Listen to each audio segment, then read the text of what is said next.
Informasi berikutnya, saudara, di berita utama, meski dikeluarkan dari sekolah, 12 dari 72 siswa SMAN 5 Bengkulu tetap bertahan ikut pelajaran di sekolah.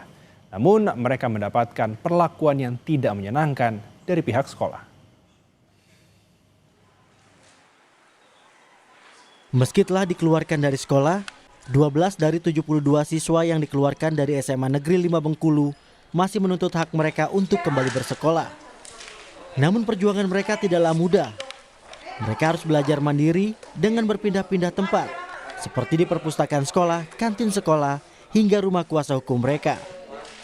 Di tengah upaya untuk tetap belajar, para siswa juga mendapat perlakuan tidak menyenangkan dari pihak sekolah, seperti diusir dari ruang kelas hingga perpustakaan.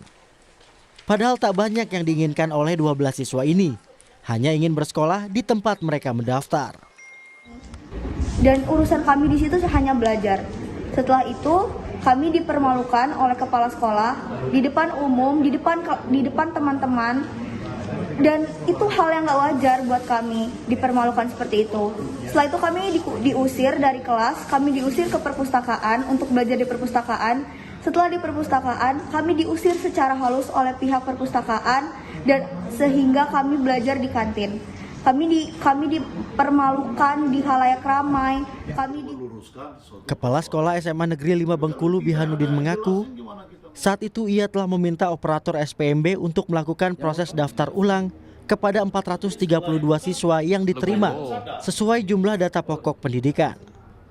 Namun permintaan itu tak diindahkan operator SPMB, sehingga 72 siswa yang sejak awal tidak diterima di SMAN 5 Bengkulu tetap lolos. Waktu penerimaan mereka mendaftar secara resmi itu, status mereka ini tidak diterima. Nah, tidak diterima inilah mereka menemui operator ini bagaimana supaya bisa masuk ke SMA 5. Nah, mereka menemui ini baik secara langsung ataupun dengan perantara langsung di rumah operator, tidak di sekolah. Nah, kalau mereka mengatakan bahwasanya mereka itu diterima secara resmi di SMA 5, itu nonsen, bohong. Ombudsman menemukan adanya maladministrasi berupa penyimpangan prosedur penerimaan siswa yang dilakukan kepala sekolah dan juga panitia penerimaan siswa. Ombudsman langsung menyerahkan rekomendasi kepada Gubernur Bengkulu untuk memberikan sanksi kepada sekolah dan juga Dinas Pendidikan karena dianggap lalai dalam proses SPMB. Tim Liputan Kompas TV Bengkulu.